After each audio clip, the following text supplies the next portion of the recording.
Yo, what is going on, you munchless munchlax? Today, gonna be taking a look at some more fully revealed Japanese cards that we will eventually get here in English, but they're revealed over in Japan, and they're either going to be getting them soon or already have access to them to play with. I'm not sure.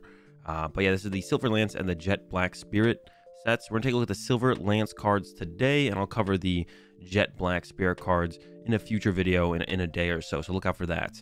But yeah, let's go ahead. Let's get into it.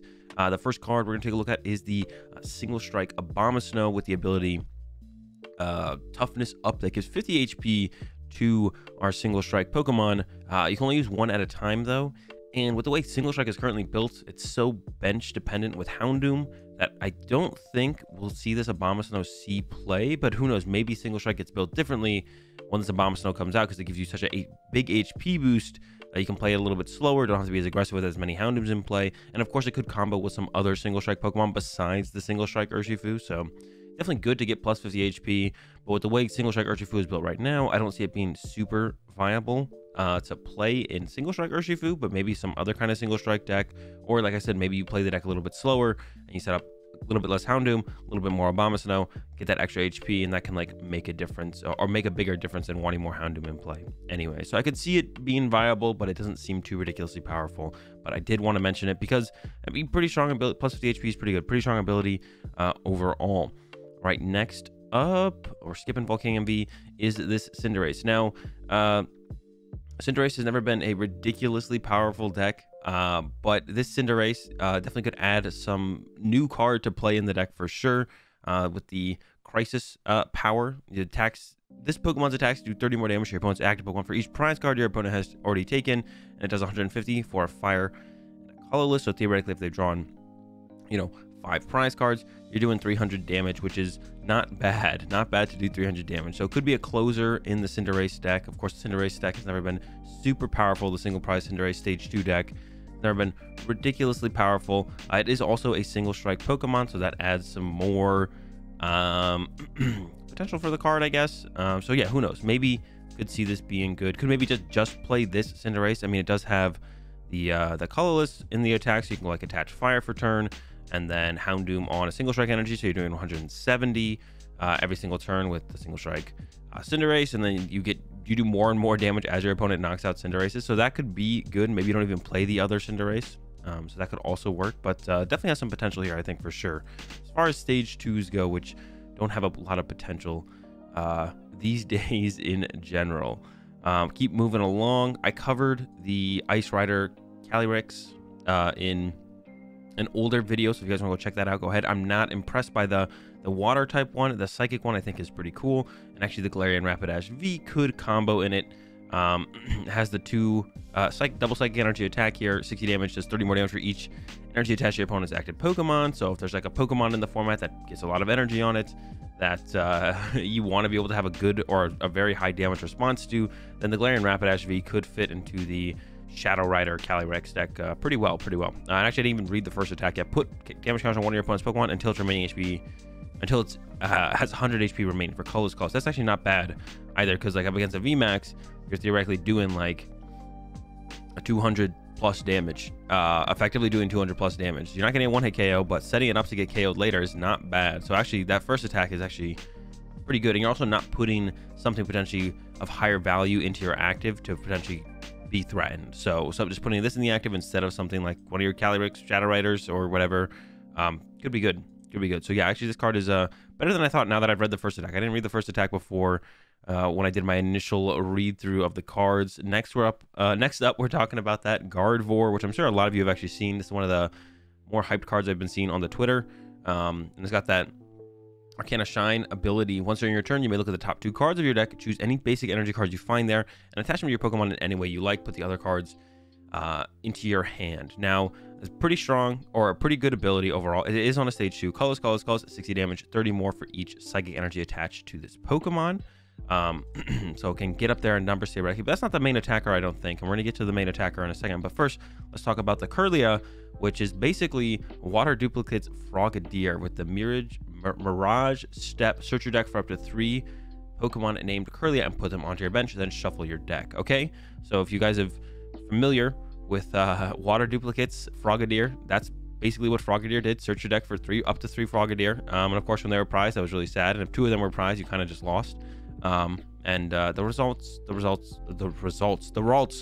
doesn't seem anything special. There actually might be a better Ralts in standard right now to use, but how's that? Definitely going to be trying this deck out. But this isn't even the main attacker, so we're going to go down a little bit further.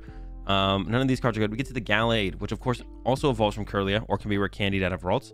First attack, Psychic Energy, 60 damage, Faint, and that's it. This attack is ineffective by resistance. And then Colorless Dynablade. This attack does 60 damage times the number of your opponent's Pokemon V in play. That's not bad, especially when most decks are going to be pretty Pokemon V heavy, especially come rotation.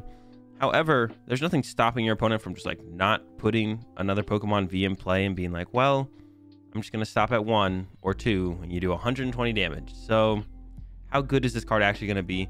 Probably not great. We do have the Target Whistle card coming out, or effectively Target Whistle, so you can put more V Pokemon from their discard pile on their bench. But once again, they don't have to discard them. So probably not great, but it's cool. Water Duplicates coming back is cool. The ability from Gardvore is cool.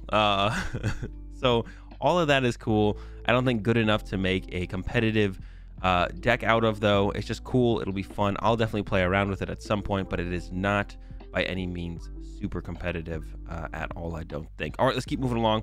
Sandaconda VMAX is like okay. With the G Max Cyclone 180, move any number of energy from your Pokemon to your other Pokemon in any way you like. So that's kind of cool to be able to like move your energy around. You can even set up to use like Cheryl on the next turn by moving your energy off this one. But then if they just boss wherever your energy currently is, then it's going to be a little bit harder to make things work out the way you want to. So yeah, I'm not sold on this being great, but the attack is cool. I think at the very least, I caught my eye. I was like, oh, that attack's kind of cool, but not good enough, I don't think. The Liepard. V will probably be an inclusion in Eternatus decks with the Concealing Claw ability. Once during your turn, when you play this Pokemon from your hand onto your bench, you may discard one Pokemon Jewel card attached to any Pokemon in play, both yours and your opponent's. I don't know if you're going to be ever discarding your own tool cards, but if tool cards are at least somewhat prevalent in the format, I imagine this would be a one-of in Eternatus to remove said tool cards, especially as far as current matchups go. ADP with Big Charm is really annoying for Eternatus to deal with.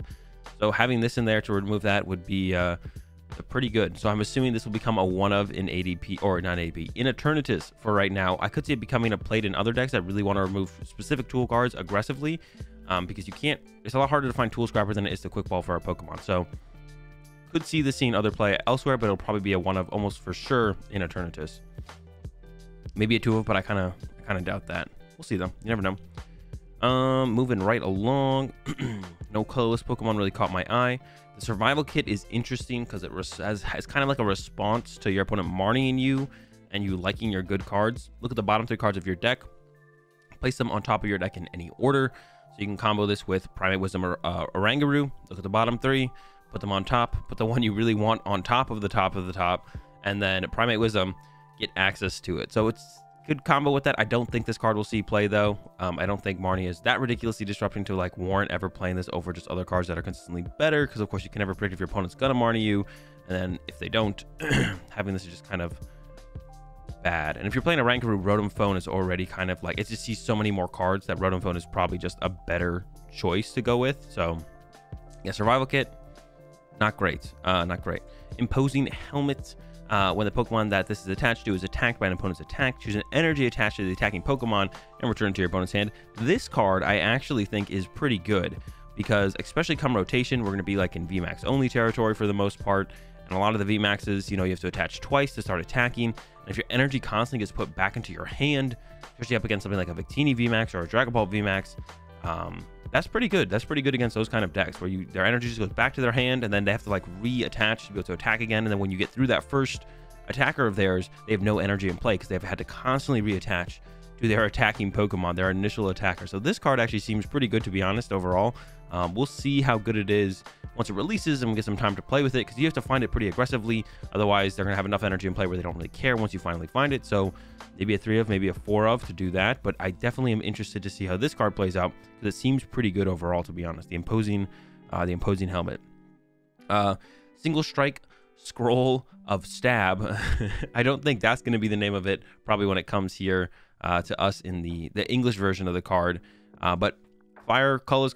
It's a Pokemon tool card. It's attach it to a single strike Pokemon. You do 120 damage and it isn't affected by weakness, resistance, or any other effects on the opponent's active Pokemon.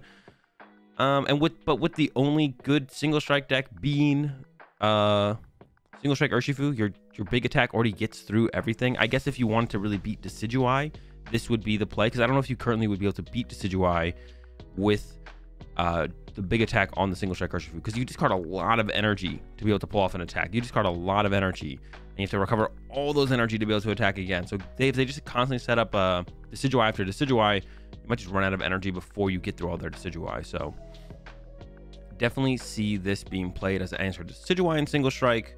But besides that, it's probably not worth playing, because Luke Metal you kind of already beat by just doing the big attack. You need to get through 1, maybe 2 Luke Metal or Zamazenta. Fireproof gloves, break gloves. If this is attached to your Pokemon, you do 30 more damage to your opponent's fire Pokemon. It looks like oven mitts.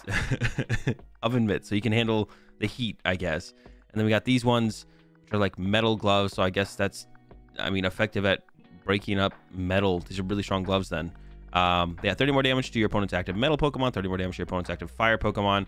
And I think they're releasing one of these for like every single type, which is fine. It's like interesting because it allows your, like, if you have like a bad matchup, or like that math that doesn't work out correctly for your deck to ever beat another deck, you're always just kind of behind in attack just because of the way the damage trades. These might be able to make a difference. So that could be cool, I guess. They're not giving us like a universal damage boost like a muscle band or a choice band or anything like that, but these could still be all right for some decks to all of a sudden be viable in the meta, because like maybe they're just really bad against one of the most popular decks, but they're good against like most of the other things. But like adding a couple gloves to the deck, it gives you a fighting chance, and then all of a sudden the deck is like way more viable. So we'll see. Flannery, choose a special energy card attached to one of your opponent's Pokemon and any stadium card in play and discard them. I think it's a little bit too slow for a supporter for the turn. We already have Fan of Waves, which makes a little bit more sense to play if you're trying to remove energy from play. So yeah, not a huge fan of Flannery. I think it's a little bit too slow. Removing a stadium from play, may as well just play your own stadium. Of course, Chaotic Swell, I guess. This is a good answer to Chaotic Swell, but once rotation comes, not going to be very good at all. So yeah, I don't see this being like Fan of Waves is just an item. This is your supporter for the turn. That's not a good trade-off. If you want to, like, you could just play your own stadium. Doctor, draw 2 cards of your opponent's active Pokemon is a VMAX, draw 2 more cards. Terrible supporter, we got better. Peony, discard your hand and search your deck for up to 2 trainer cards, reveal them and put them into your hand, then shuffle your deck. I could see this card being pretty good. I'm not sold on it yet. And it seems like more of a mid-game, late-game card. So like to get there at that point, is it better to still just play a Research or a Marnie, or just play more Research and more Marnie so your early game is that much better, more consistent? I'm not sure. It's a cool supporter. I'm glad to see at least one, because these 2 supporters are not good. I'm glad to see at least one supporter, and we'll actually get to another one here in just a second, or a couple supporters that are like, seem to be like they can maybe compete with the power level of Marnie and Research and be worth playing in decks. So we'll see. I'm excited to see if this one works out. The next one I think will definitely work out, and that's Melanie with the attach a water energy from your discard pile to one of your Pokemon V, then draw 3 cards. So Welder Junior, Welder Light, New Welder, whatever you want to call it. It's kind of like Welder. It goes from the discard pile instead of the hand, and then it has to be to a Pokemon V, and then you draw 3 cards. I think this card is going to be super good, but not in an overpowered way. I think it'll just bring a lot of potential viability and stuff to decks, and water specifically, obviously, but it can be attached to any V Pokemon. So there's a lot of ways this card could be theoretically used with other decks. If they have a, let's say a fire and a colorless as their attack, you can, like, attach the fire, excel the water to it to cover the colorless cost, and then you're attacking on that turn with whatever Pokemon that might be. So yeah, really cool card. And I think it'll be very strong overall, but not broken strong. I don't even think Welder is broken strong, even though a lot of people are on that train. I think it's just a good card that adds a lot of viability to a lot of cards in the format, and hopefully Melanie does the same thing that Welder did and brings a lot of decks viability, make them good. You can definitely see stuff like Inteleon VMAX playing this and just not even needing Frostmoth anymore, which is actually kind of cool.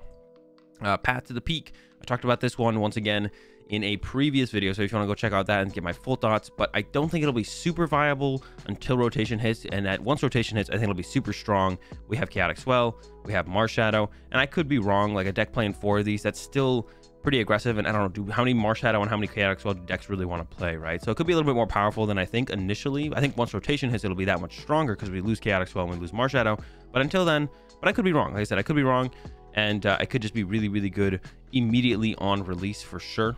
We'll have to wait and see. Definitely could be. It definitely gets stronger when Marshadow and Chaotic Swell leave. I just imagine people bumping up Marshadow and Chaotic Swell counts, but I could be wrong and people could get greedy, and this could be just really, really good for its entire existence. We'll see. And then Impact Energy, which is like a weird energy to me. It's a single strike energy, and it just provides it's basically a rainbow for single strike Pokemon, and then you can't be poisoned. This is just like they're making a, believe it or not, a rapid strike one that's very similar. And I'll get into that when I talk about the next set, the Jet Black Spirit. So look out, once again, look out for that video. Yeah, I don't I don't know how much they're doing with single strike and rapid strike, but this one just seems kind of weird to me. It's like unnecessary. I don't know how much use this card will get. Might be more than I think, but it doesn't seem very good overall, to be honest. We'll see though. We'll see. Maybe it's better than I think. Yeah. Impact Energy. Look out. And that's gonna do it for the Silver Lance set review, guys. I talked about all the cards that I think could have some impact, or at least I thought were interesting, even if they probably won't be too viable, like the Abomasnow. But yeah, that's gonna do it, and I'll come at you guys soon with that Jet Black Spirit set review in a couple days. So look out for that. Peace.